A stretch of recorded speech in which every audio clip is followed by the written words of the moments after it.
Cuando vi a la muerte prestar su sombrero, Rodrigo Hunda. La piedra cayó a la altura de mis costillas y eso bastó para dejar de creer en la muerte. Las barcas cohabitan entre las sombras del mundo terrenal con el único propósito de guiar a las almas al más allá.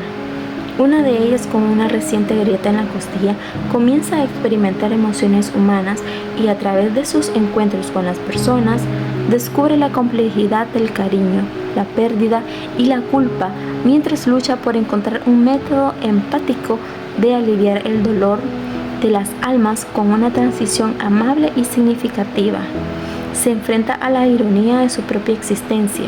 Cuando vi a la muerte prestar su sombrero, es una exploración profunda de lo que significa ser humano, de las conexiones que formamos y de lo que dejamos atrás. ¿Descubrirá esta barca un nuevo propósito en el amor y en la compasión? ¿El precio de sentir será demasiado alto para quien siempre estuvo destinado a no hacerlo? Capítulo 1. La piedra cayó a la altura de mis costillas y eso bastó para dejar de creer en la muerte, aun cuando soy una de las encargadas de llevarla a cabo. Tristeza, frustración, soledad, indiferencia.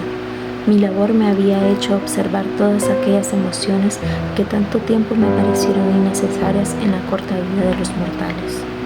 Otras tantas ocultas en los defectos y virtudes del mundo humano se me escapaban desde las sombras en las que coexistía cómoda.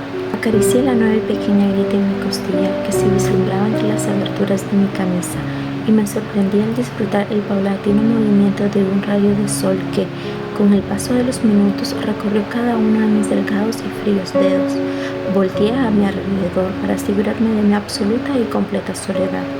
Mi existencia no sería revelada. Entonces me quité el sombrero y al colocarlo en el húmedo pasto me volví visible a quien se cruzara en mi camino y tangible a todo lo que me rodeaba. Lo aprecié de inmediato, la calidez de esos rayos de sol, su impacto en mi cuerpo, la extrañeza de una sonrisa formándose con calma y satisfacción. ¿Mi estructura cadavérica era apta para hacerlo? Incluso ahora no lo sé. Tantos años de despedidas me debieron haber enseñado a distinguir, aunque ciertamente no sé si esos mismos años me habían enseñado a sentir, y fue ese día en el que me pregunté si era capaz. Quizá la cuestión real era si había querido hacerlo. Mi existencia había sido rutinaria, una partida de ajedrez con sus 32 piezas de un mismo color. Así que intenté huir de la confusión por la grieta que, a un ritmo pausado, crecía. Algo cambió y por primera vez, aún al ser consciente de esta tarea, siempre ha sido solitario. Deseé que fuera distinto. Entonces se aproximaron las pisadas y de manera instintiva me puse de nuevo el sombrero. Traté de dar con la figura que me alejó de mis pensamientos, pero lo único que encontré fueron más árboles. Sin que nadie pudiera verme o oírme, me levanté, cerré los botones de mi saco y caminé fuera del parque para deambular por las calles con las que apenas había tenido tiempo de familiarizarme. El nombre sería revelado en mi libreta en cualquier momento. Le seguiría de cerca, fallecería aquella persona, sentiría el pesar de despedirse de la vida, y yo no perdería ni un segundo en llevarla a su destino final. Seguiría las instrucciones que me dieron desde el inicio. Desde mi nacimiento, envidio la forma de pensar que tenía en ese entonces. Todo era más sencillo. Segundo después de haber recibido el traje que todas debemos portar, recuerdo haber abierto la libreta que nos mantiene comunicadas.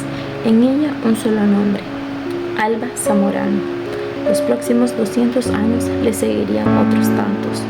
Ella era mi primera designada. No tenía la menor idea de cuándo, cómo o el porqué de la muerte humana. Así que no demoré en buscarla y mantenerme a unos pasos de distancia una vez que la encontré. El concepto de la edad me era ajeno, una persona mayor. La observé por varios días, en general dentro de su propia casa debido a sus dificultades para moverse. Tenía un dolor de huesos fuerte y un espíritu que lo era aún más. Insistía en sus actividades diarias con alegría y vigor. Cocinaba con su hija o su nieta, descansaba en su mecedora mientras acariciaba el perro. Contagiaba su risa al estar sentada a la mesa junto a su familia. «Abuelita», dijo la nieta mientras de puntita sujetaba fuerte la mano de Alba. ¿Te acuerdas que el año pasado en Navidad estábamos en la cocina y fuimos por mamá a la puerta? Luego cachamos a la Pegus en dos patas lamiendo la cacerola del arroz con leche. Tuvimos que prepararlo de nuevo. No quiero imaginarme el dolor de panza que nos hubiera dado, dijo Alba entre risas. Es más, tráete el mecate para amarrarla mientras saco el arroz y la canela. Una tarea sencilla y aún así los humanos encontraron la forma de hacerla acompañados. Esperé varios días con la idea de que en cualquier momento Alba se levantaría de esa mecedora, se despediría de su familia y dirigiéndose hacia mí diría que estaba lista. Así solo quedaría leerle el guión que, por aburrimiento, encontré en el bolsillo de mi saco y llevarla al más allá. Pero un día antes de morir, necesitó más ayuda de la que solía recibir. Le llevaron los alimentos a la cama, se sentaron a su lado para hacerle la plática y dejaron que la Pegus entrara al cuarto, a momentos para que no soltara tanto pelo. Pocas veces preocupaba a sus familiares y era cuando hablaba de su cansancio por algo que antes no se le complicaba, pero su gesto alegre, rápido, le generaba alivio. Me sorprendió que ella, la que disfrutaba tanto de estar rodeada de sus seres queridos, escogiera esa noche en la que descansaba sola en su cama. Todavía era demasiado ingenua. Creía que los designados elegían. No se despidió de nadie y al desprenderse de su cuerpo físico, dirigió su mirada con una profunda curiosidad que mis ojos reciprocaron hacia dónde me encontraba. Me aseguré de tener bien puesto mi sombrero. Supuse que al estar en presencia de un humano estaría prohibido. El hecho de que Alba estuviera viéndome me confirmó que había fallecido. Con la seriedad que nos caracteriza, le extendí mi mano. Ella, con su piel delgada y arrugada, acercó la suya. En cuanto sus dedos rozaron los míos, experimenté una ráfaga de chispas recorrer todo mi cuerpo. Saqué la pequeña hoja de mi bolsillo y leí: Alba Zamorano, tu travesía en este mundo ha llegado a su fin. La vida que has vivido no se mide en términos de bondad o maldad, ya que, a diferencia de las creencias humanas, las parcas no somos juezas de tus acciones. Mi tarea es guiarte hacia el más allá. Sujeta mi mano hasta que hayas cruzado el umbral que separa estos mundos. Sin esperar una respuesta, comencé con nuestro recorrido al árbol más cercano. Es ahí donde se esconden las puertas que conectan el mundo humano con el más allá. Sé que mi familia me vio siempre como una fiel creyente, pero te aseguro que estos últimos años dudé mucho sobre qué habría después de mi muerte, dijo, y rompió el silencio que creí se mantendría hasta llegar al árbol. Y de entre todas las posibles respuestas, jamás cruzó por mi mente que en verdad existieran las parcas. ¿A dónde me llevas? Ya te lo he dicho, contesté con la mirada al frente. Pero, ¿qué hay ahí? Mi única tarea es trasladarte, dije mientras sujetaba con esfuerzo su mano. No me sueltes hasta que hayas cruzado el umbral. ¿Sabes? De pequeña mi papá solía decirme que la muerte de mamá no significaba que jamás la volvería a ver. Mencionó que algún día yo llegaría a ser viejita y podría reencontrarme con ella. Dijo mientras me demostraba cómo aún sin vida los humanos seguían ese hábito de sentirse nostálgico y llorar. Al cruzar el umbral, ¿podré verlos a los dos? No, contesté. La vi secándose las lágrimas y sonreír como si lo hubiera hecho. Ahora más que nunca pienso en lo mucho que me hubiera gustado responderle, pero sigo sin saber la respuesta. Incluso con el paso lento de Alba, llegamos en poco tiempo a nuestro destino. Coloqué mi mano sobre el árbol frente a nosotros, el cual generó un pequeño destello por el que la invité a cruzar. Sin dudarlo, Alba atravesó el umbral a lo desconocido. Me quedé quieta unos momentos y aprecié lo simple que era mi función de guía. Creía que mis superiores lo habían pensado todo para hacer la transición lo más sencilla posible. Al día de hoy sigue grabada en mi mente la inesperada sonrisa de Alba. Me Me cuestiono si fue genuina o un intento más de su espíritu por mantenerse alegre aún en tiempos difíciles. Deambulé cerca de ese árbol, con la incertidumbre de cuándo aparecería el nombre del siguiente designado. Terminé por regresar al hogar que Alba dejó atrás. La noche llenaba de una tenue luz todas las habitaciones. Mientras el resto de su familia dormía, entré al cuarto de Alba para observar su cuerpo inerte y pálido. Todo seguía igual, a excepción de una cosa. La Pegus descansaba recostada a su lado. La primera en entrar a la habitación fue la nieta, que después de abrir las cortinas para que los rayos de sol calentaran el cuarto, no recibió respuesta de su abuela y rápido llamó a los demás. Fue muy extraño descubrir que la muerte no era tan bienvenida como esperaba. Pensaba que al ser la única certeza desde el inicio de los tiempos, los humanos ya estarían acostumbrados a ella. Todavía más raro fue verlos llorar y despedirse de lo que solía ser su ser querido. Al fin, que no había duda de que Alba se quedaría sin escuchar alguna de esas inconsolables palabras. La casa se tornó lúgubre mientras los adultos hablaban sobre el entierro. Agradecían que se había ido sin dolor, además de pedirle a su Dios que le tuviera en su santa gloria. Los más pequeños jugaban sin entender lo sucedido. Esa noche, después de enterrar el cuerpo de Alba, contaban anécdotas de sus vidas mientras comían el arroz con leche que sobró del día anterior. Los vi darle un poco a la Pegus. Me tomó 2 días más entender que no era correcto quedarme tanto tiempo en mi lugar donde el último designado murió. Y fue cuando por primera vez observé a otra parca. Caminaba hacia mí. «Deja de perder tu tiempo con estas personas», ordenó con un tono enfadoso. «Pronto recibirás el siguiente nombre y todavía estás muy verde. Empieza a familiarizarte con tus alrededores. ¿Vienes para ayudarme con mi próximo designado?»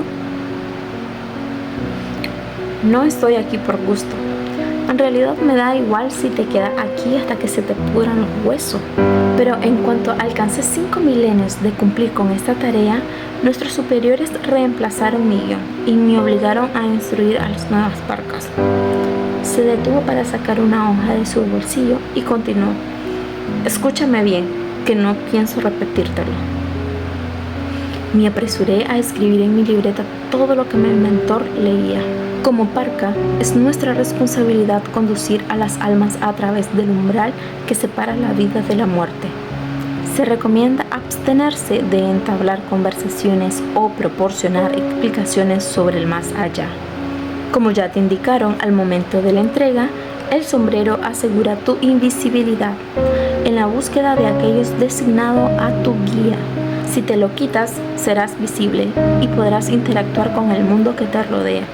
Con los vivos no deberás interferir en su destino ni revelar tu presencia. Nuestra labor es ser testigos silenciosos de las vidas humanas, las cuales tienen un tiempo limitado y dictaminado por los superiores. Somos guías inevitables. Me sentí abrumada por la gran cantidad de preguntas que tenía, pero con la mirada intimidante de mi mentor, solo me atreví a realizar una. ¿Qué hay en el más allá? A ver, me dijeron que te explicara esto y nada más, contestó de manera despectiva. Llevo siglos encargado de adiestrar a parca tras parca, aún con el conocimiento de que harán una labor mediocre, porque es inevitable darse cuenta de que así es este trabajo. No hay recompensas, no hay premios. No me importa si lo haces bien o mal, menos si entendiste lo que te acabo de decir. Si tienes dudas, recuerda que para llevarse a un muertito solo basta ir a un árbol. Y carajos, si ya dejaste a uno, deja de vigilar a la familia que en cualquier momento aparecerá el siguiente nombre. Y sin darme oportunidad de pronunciar una palabra más, se fue. 200 años después, con la reciente grieta en mi costilla, todas esas memorias empezaron a encontrar un nuevo significado, como si pertenecieran a alguien más. Mientras recorría las calles de una ciudad desconocida, atenta al siguiente nombre, mi tarea como parca se tornó oscura y compleja. El enfoque que me inculcó mi mentor, desprovisto de sentimentalismo, hizo que mis siguientes cientos de designados cruzaran el umbral con desasosiego. Cuando digo que había dejado de creer en la muerte, me refiero a que en mi interior surgió un significado distinto. Lo atribuí a la grieta. Tal vez no comprendía las nuevas emociones que sentía, pero estaba consciente de que gracias a ellas por fin cobraban sentido el miedo y recelo con el que nos miran los humanos. Aún sabiéndole, se niegan a aceptar que su tiempo es finito. Les da pavor pensar que no hicieron lo suficiente mientras vivía, y lo peor de todo, que el dolor emocional permanece junto a su alma. Siempre noté el temblor de sus manos mientras sujetaban la mía.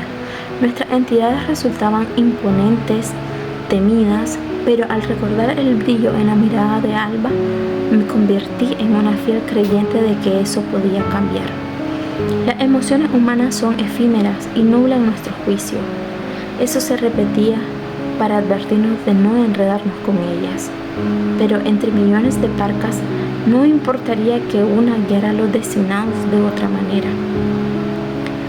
Revisé otra vez las páginas de mi libreta para recorrer todos los nombres que descansaban en ella. Al final de la lista, ya había uno nuevo.